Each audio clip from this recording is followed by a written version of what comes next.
قاعدے کی جانب جھکتی ہیں، اس لیے ایک مہذب عدسہ اس پر واقع ہونے والی شعاؤں کو سمیٹتا ہے۔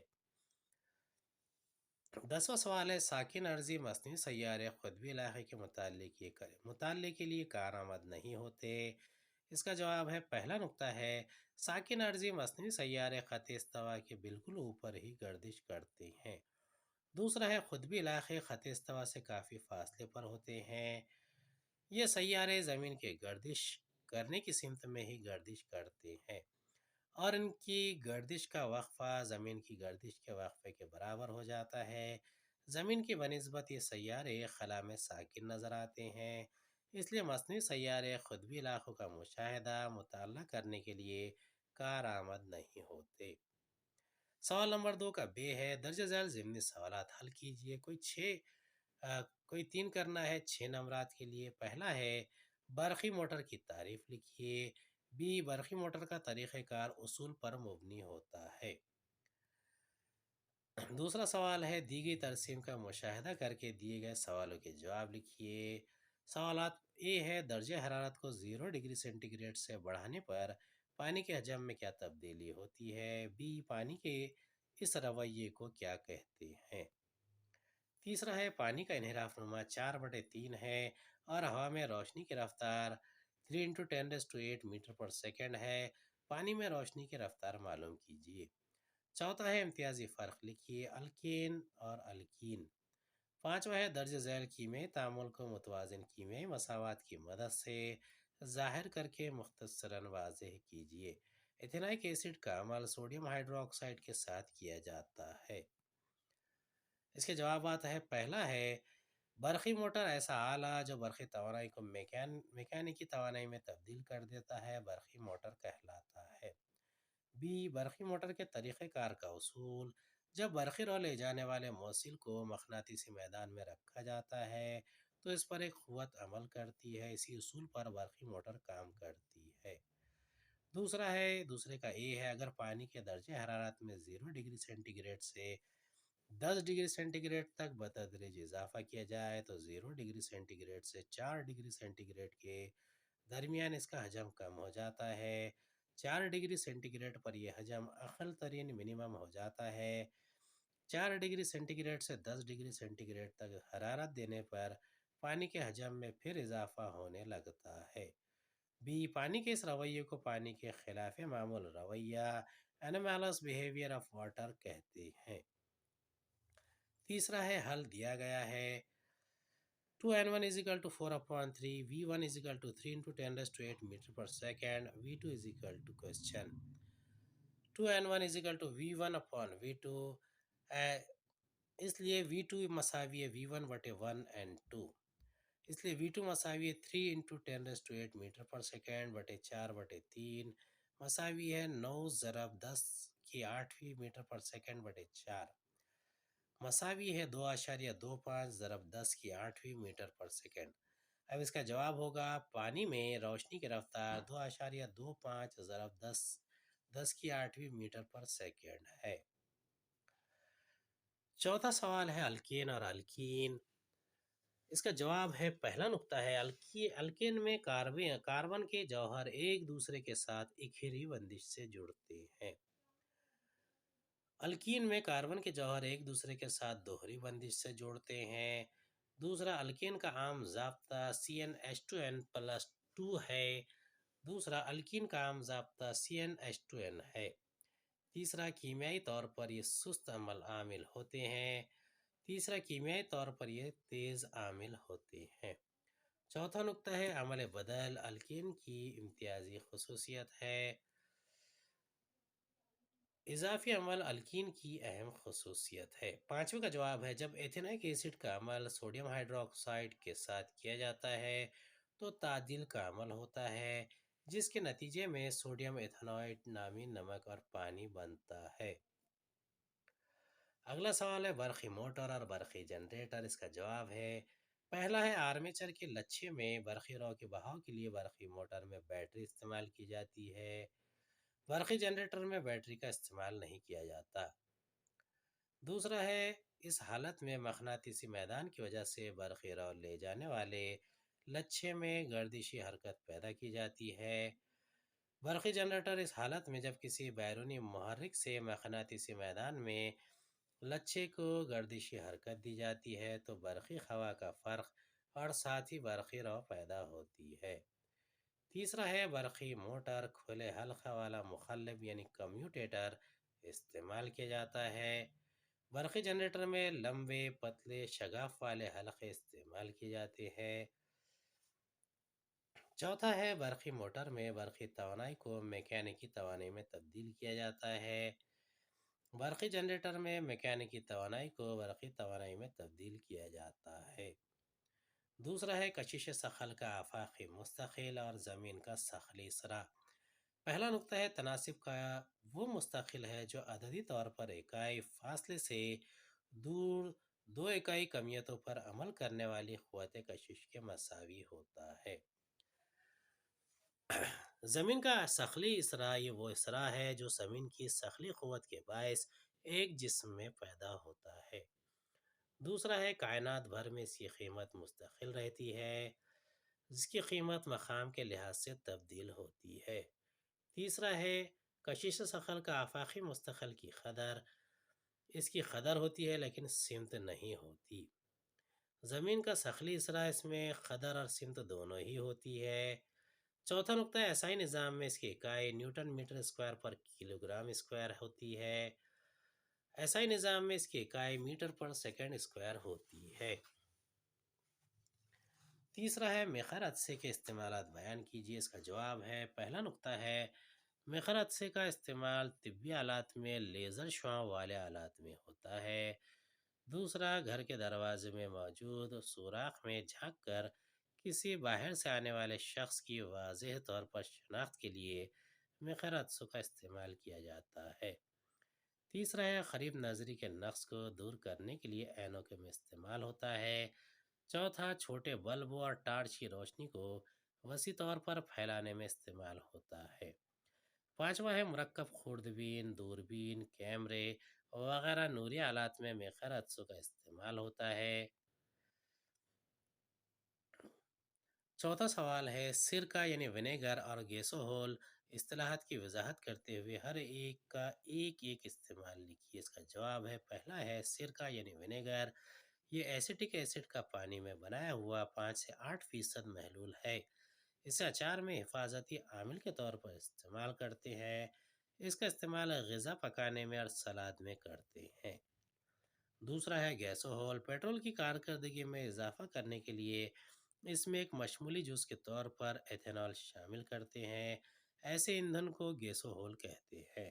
اس کا استعمال کاروں اور دیگر سواری گاڑیوں میں ایندھن کے طور پر کیا جاتا ہے۔ یہ ایک صاف ستھرا ایندھن ہے۔ پانچواں ہے مہذب عدسے کے ذریعے بننے والے عکس کا شعاعی خاکہ کھینچنے کے لیے استعمال کیے گئے قوانین یعنی اصول بیان کیجیے۔ اس کا جواب ہے مہذب عدسے کے ذریعے بننے والے عکس کا شعاعی خاکہ کھینچنے کے لیے استعمال کیے گئے اصول درج ذیل ہیں۔ پہلا ہے اگر شعاع وقوع محور خاص کے متوازی ہو تو شعاع منحرفہ نقطہ ماسکہ F2 سے گزرتی ہے۔ دوسرا ہے اگر شعاع وقوع نقطہ ماسکہ سے گزر رہی ہو تو منحرف ہونے والی شعاع کو محور خاص کے متوازی ہو کر گزرتی ہے۔ تیسرا ہے شعاع وقوع عدسے کے نوری مرکز سے گزر رہی ہو تو اس میں کوئی انحراف نہیں ہوگا۔ چھٹا سوال ہے دائیں ہاتھ کے انگوٹھے کا قانون بیان کیجیے اور اسے واضح کرنے کے لیے شکل بنائیے۔ اس کا جواب ہے دائیں ہاتھ کے انگوٹھے کا قانون، فرض کر لیں کہ برقی رو لے جانے والے تار کو سیدھے ہاتھ سے اس طرح پکڑیں کہ پھیلا ہوا انگوٹھا برقی رو کی سمت ظاہر کرے تو تار کے گرد مڑی ہوئی انگلیاں موصل میں برقی رو سے بہنے والے مقناطیسی میدان کی سمت کو ظاہر کرتی ہے۔ ساتواں سوال ہے فلیمنگ کا بائیں ہاتھ کا قانون لکھیے، اسے ظاہر کرنے کے لیے صاف نامزد خاکہ بھی بنائیے۔ یہ 3 نمبرات کے لیے ہے۔ اس کا جواب ہے اس قانون کے مطابق اپنے بائیں ہاتھ کے انگوٹھے برابر والی انگلی اور درمیانی انگلی کو اس طرح پھیلائیں کہ یہ تینوں باہمی طور پر ایک دوسرے پر عمود ہو جائے۔ اگر انگوٹھے کے برابر والی انگلی مقناطیسی میدان کی سمت ظاہر کرتی ہو اور ہاتھ کی درمیانی انگلی برقی رو کے بہاؤ کی سمت ظاہر کرے تو انگوٹھا برقی رو لے جانے والے موصل تار پر لگائی گئی قوت کی سمت کو ظاہر کرے گا۔ 8واں سوال ہے، نیچے دی گئی شکل کا مشاہدہ کیجیے اور ذیل کے سوالوں کے جواب لکھیے۔ اے دی گئی شکل کس عمل کو ظاہر کرتی ہے؟ بی اس پر مبنی دو قوانین لکھیے۔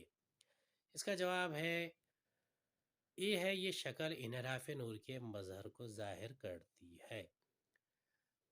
بی کے جواب ہے انحراف نور کے قوانین۔ پہلا ہے شعاع وقوع اور شعاع منحرفہ نقطہ وقوع سے گزرنے والے عمود کی مخالف سمتوں میں ہوتے ہیں، اور یہ تینوں یعنی شعاع وقوع، شعاع منحرفہ اور عمود ایک ہی مستوی میں واقع ہوتے ہیں۔ دوسرا ہے دیے ہوئے واسطوں کی ایک جوڑی کے لیے زاویہ وقوع کے سائن اور زاویہ منحرفہ کے سائن کی نسبت مستقل ہوتی ہے۔ اسنیل کا قانون اس مستقل کو پہلے واسطے کے ساتھ تعلق سے دوسرے واسطے کا انحراف نما کہتے ہیں۔ اگلا سوال ہے، ایک برقی بلب کو 250 وولٹ سے جوڑا گیا ہے، اس سے 27 ایمپیئر برقی راہ گزرے تو بلب کی طاقت معلوم کیجیے۔ اس کا حل دیا ہوا ہے،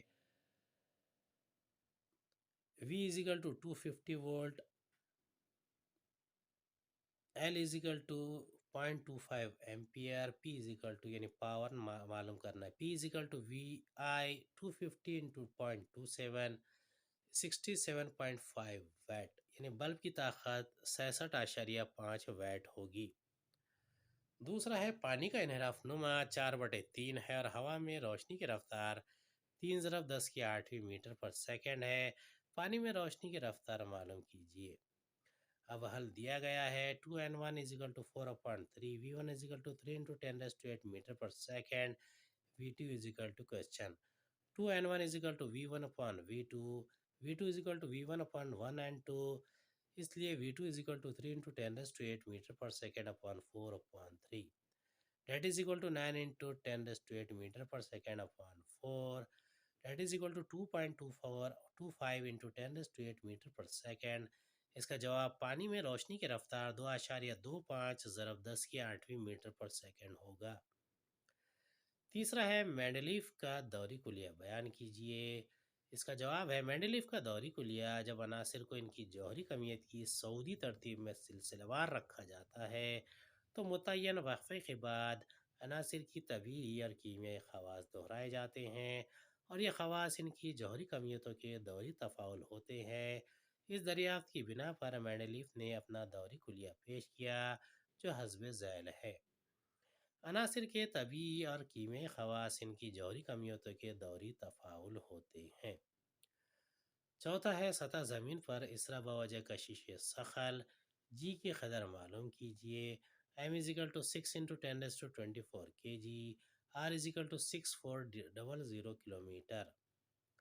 دیا ہوا ہے ماس یعنی M = 6 × 10⁻24 kg، G = question greater G = 6.6 × 10⁻11 newton metre square upon kg square, R = 6400 kilometre, that is equal to 6.4 × 10⁻6 metre. G = gm upon R square, that is equal to 6.67 × 10⁻11 newton metre square upon kg square into 6 × 10⁻24 kg upon 6.4 × 10⁻6 metre whole square, that is equal to 66.7 into 6 upon 6.4 whole square metre per second square, that is equal to 9.77 metre per second square. یعنی اس کا جواب رہے گا سطح زمین پر اسرا بوجہ کشش ثقل کی قدر 9.77 میٹر پر سیکنڈ اسکوائر ہوگی۔ پانچواں ہے اگر زمین کی کمیت دگنی اور نصف قطر آدھا کر دیا جائے تو جی کی قیمت کیا ہوگی؟ اس کا جواب ہے حل دیا ہوا ہے G = gm upon R square, G1 = gm1 R1 square اور G2 = gm2 R2 square, G1 G2 = m2 m1 into R1 R2 کا whole square, that is equal to 2 × 2 square = 8۔ چونکہ M2 مساوی M1 اور R2 مساوی R1/2، اس لیے G2 8G1۔ اس کا جواب رہے گا پس سطح زمین پر جی کی قیمت اپنی موجودہ قیمت کی بنسبت 8 گنا ہو جائے گی۔ امید ہے آپ کو ہمارا ویڈیو پسند آیا ہوگا۔ اگلے ویڈیو میں دوبارہ ملاقات ہوگی۔ خدا حافظ۔